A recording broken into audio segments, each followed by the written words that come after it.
Den sidste PowerPoint her handler om, hvad årsagen kan være til udvikling af sygdom skizofreni, og desuden vil jeg komme ind på prognosen, altså fremtidsudsigterne for mennesker, der har den her sygdom.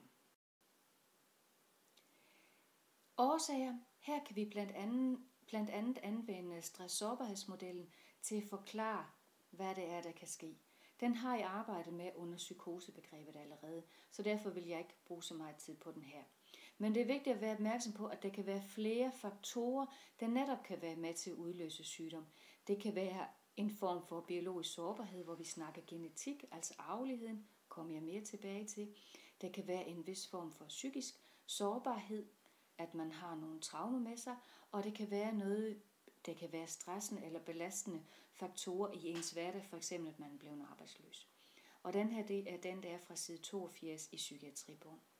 Modellen, som I kender, handler jo om, hvor sårbar er jeg, og hvor meget belastning kan jeg så klare. Hvis jeg som et ofte normalt menneske vil have en lav sårbarhed, det vil sige, at jeg kan klare rigtig meget, jeg er ikke specielt sårbar, så skal der faktisk rigtig meget belastning til, før jeg kipper over og bliver syg. Hvis jeg er et menneske med høj sårbarhed, måske på grund af nogle af de her faktorer herovre, så skal der ikke så meget belastning til, før jeg går hen og bliver syg. Så det er en meget individuel faktor her, der handler om, hvor sårbar er jeg i forhold til forskellige stressudløsende faktorer i mine omgivelser. En af de faktorer, som man ved har stor betydning for udvikling af sygdom skizofreni, er arveligheden. Der er en tydelig sammenhæng i forhold til, at nogle familier bliver ramt af sygdom skizofreni. Her kan I se en oversigt over sådan gennemsnitlig risiko for at udvikle skizofreni hos slægtninge til mennesker med skizofreni. Hvis jeg for eksempel er enægget tvilling til en med sygdom skizofreni, hvis min bror og min søster, det vil så være min søster, når det er enægget i det her tilfælde, hvis vedkommende udvikler skizofreni, så er det faktisk næsten 50% risiko for, at jeg også udvikler den her sygdom. Hvis begge forældre har sygdom, så er det faktisk over 40%, omkring de 45-46% risiko for, at jeg også selv udvikler sygdom. Så her er begge forældre jo syge, og så er der altså stor risiko for, at jeg får sygdom med mig. Toæggede tvillinger, det er jo det, der adskiller enæggede og toæggede, hvor enæggede jo ofte har, kan man sige, mere DNA til fælles. Hvis det er toæggede tvillinger, hvis jeg for eksempel ville have haft en tvillingebror, og jeg havde sygdom, så vil han have omkring 18% risiko for også at udvikle sygdommen.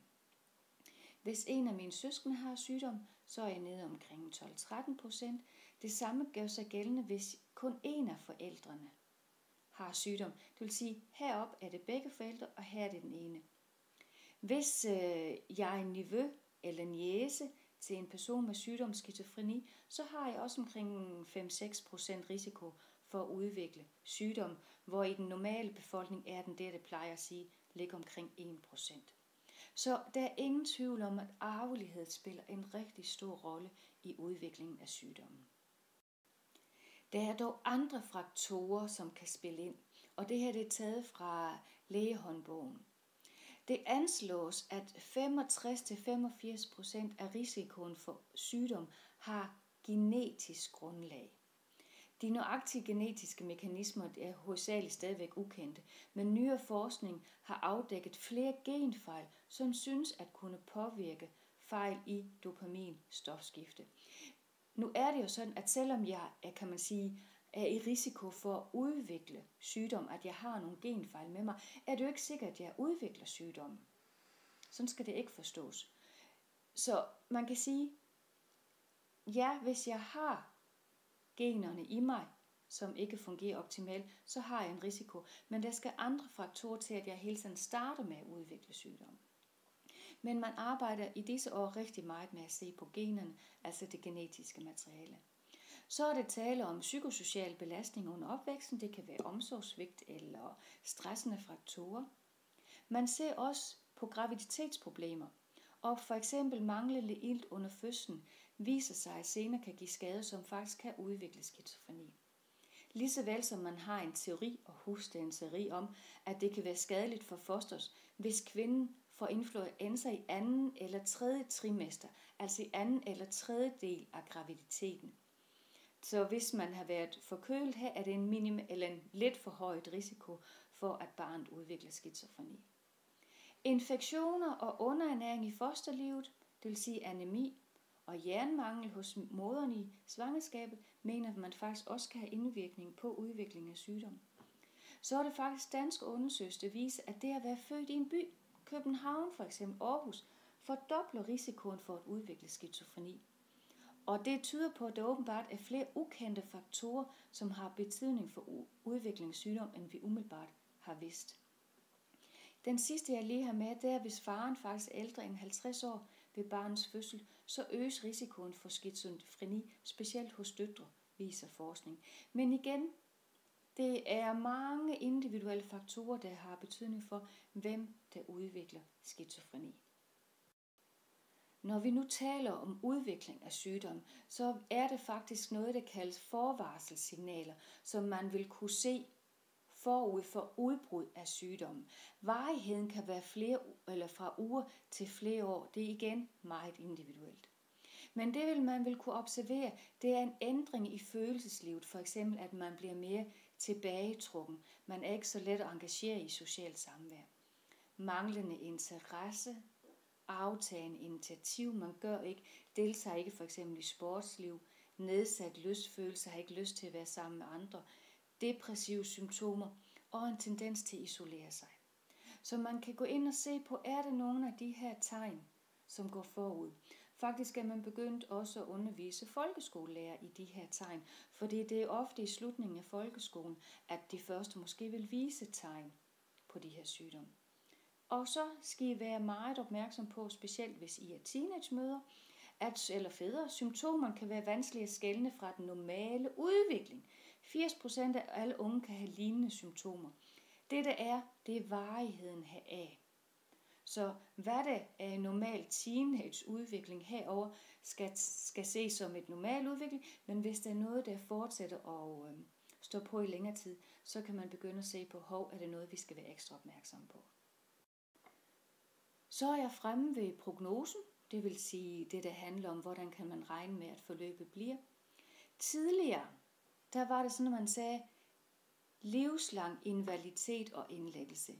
For en 10-15 år siden, der var det så snart man hørte ordet skizofreni, så forventede man, at det var en kronisk lidelse. Det ser man bort fra i dag og siger, at det er faktisk nogen, der kommer sig. Og det er jo det forskningen, når man begynder at forske i det, viser os. Så det er ikke længere en livsvarig, invaliderende sygdom. Nu til dags, der handler det jo meget om tidlig opsporing, tidlig behandling, bedre sociale tilbud, hvis vi får fat i folk tidligt, i starten af deres sygdomsforløb. Hvis vi sætter tidligt ind med nogle gode redskaber, både til den, der er syg og til de pårørende, så viser det sig en øget forbedret prognose simpelthen. Der er nogle tal fra det, der hed Opus, opsøgende psykoseteam, nogle af de første lavet, at hvis man netop fik fat i de unge meget tidligt, gav det, der hed psykoedukation, undervisning i sindslidelsen, undervisning i, hvordan du håndterer den, nogle redskaber både til den, der er syg og til de pårørende, så kan man faktisk i en visse tilfælde nedbringe indlæggelsesfrekvensen med op til 70%, simpelthen fordi man kommer så tidligt i gang. Så det handler rigtig meget om at være tidligt ude. En anden vigtig faktor i forhold til prognosen, det er, om borgeren har sygdomserkendelse. Hvis du har sygdomserkendelse, så kan du også begynde at lære, hvad er det for nogle signaler, der kan vise, at nu er jeg faktisk ved at få det dårligt. Er det nogle ting, jeg gør? Begynder jeg at trække mig ned? Okay, så skal jeg være opmærksom på det her. Så skal jeg måske gå til min læge, eller hvem det ellers kan være, og tale for eksempel om medicin. Så vi må sige, at sygdomserkendelse er en vigtig faktor i forhold til prognosen. Det er jo også sådan, at jo færre tilbagefald, jo bedre prognose bliver det. Et tilbagefald vil jo være for eksempel, at du bliver psykotisk i en længere periode. Hvis vi kan undgå, at borgeren bliver psykotisk, altså sørge for, at de har for eksempel en god social støtte, så viser det sig også, at forløbet bliver bedre. Så skal vi også huske på, at der er 20% cirka, som ikke kommer i kontakt med behandlingssystemet faktisk, som på den ene eller anden måde fungerer i samfundslivet, eller som måske har en anden problematik som overskygger. Det kan være, at borgeren har et alkoholoverforbrug, og det er så det, der gør, at det er det første, man ser, og egentlig ikke ser sygdom bagved. Men hvis vi ser bort fra de her 20%, som ikke er kontakt med behandlingssystem, så har vi resten hernede. Og der siger man nu, jamen vi kan regne med, at ca. 20% af dem, der udvikler sygdomsskizofreni, bliver fuldkommen raske. For ikke tilbagefald, for ikke efterfølgende symptomer. Det er jo helt fantastisk i forhold til, hvad man tænkte før.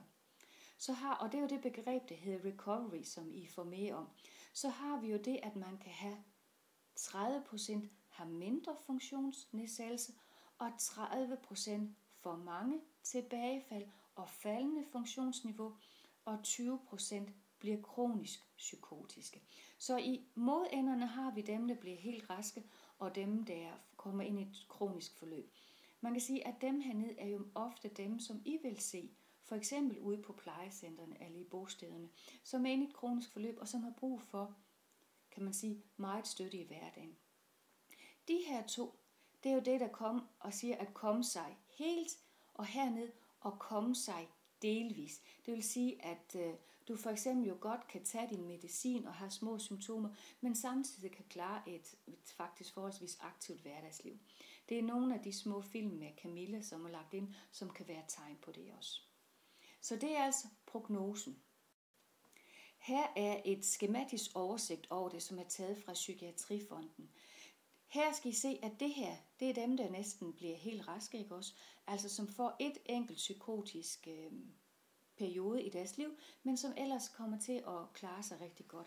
Her er det eksempelvis en, som har flere psykotiske gennembrud, men som faktisk også har et rimelig godt funktionsniveau. Her igen, lidt flere og lidt svagere funktionsniveau, og hernede har vi de 20%, jeg talte om før, som kan man sige kommer ind i et kronisk forløb. Så prognosen kan være meget forskellig, og det kan vi jo ikke sige forud, hvad det handler om. I skal senere her se en film med, det hedder De Tynde Vægge, hvor Camilla, Anna og Tommy er med. Og så må jeg jo gerne tænke over, hvem I tror, der umiddelbart virker mest syg på jer. Så kan det være, at vi får lejlighed til at tale om, hvem det er senere hen. Lige til afslutningsvis vil jeg lige komme ind omkring det ændrede syn, der er kommet på sygdomsskizofreni. Fra at man jo tidligere anså sig som være en kronisk lidelse, har vi i dag et fokus på den rehabiliterende del, altså på udviklingsdelen. Tidligere der oplevede man, at mange var syge i mange år, før man egentlig fik stillet diagnosen. I dag stilles diagnosen meget tidligere, der er et krav om det, og det gør jo også, at man kan sætte ind tidligere med den rigtige behandling. Tidligere dårlig prognose, det blev talt om, det var en fremadskridende kronisk sygdom, hvor man ikke havde mulighed for at blive rask. Forestil jer som 20-årig at få at vide, du har en kronisk sygdom, du bliver ikke rask, det bliver kun værre. Alene det kan jo gøre, at man får det værre.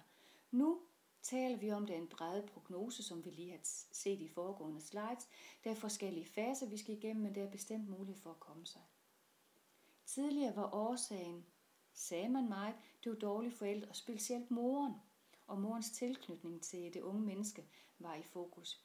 I dag, der ser vi forældrene som vigtige samarbejdspartner.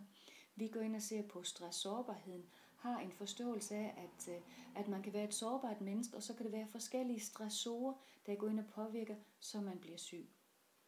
Men I vil møde rigtig mange forældre, som har en dårlig samvittighed, og det bliver vi nødt til at forholde os til som professionelle. Og tale med dem om, at det er jo ikke deres skyld. Der er jo ingen, der ønsker det for sine børn, at de skal udvikle sygdommen. Tidligere, hvis det var tale om terapi, så var det meget terapi med fokus på fortiden. Hvad er der sket i dit tidligere liv? Hvad er der sket i din barndom? Den terapiform, man ofte tilbyder i dag, er terapi med fokus på her og nu, problemløsning og mestring.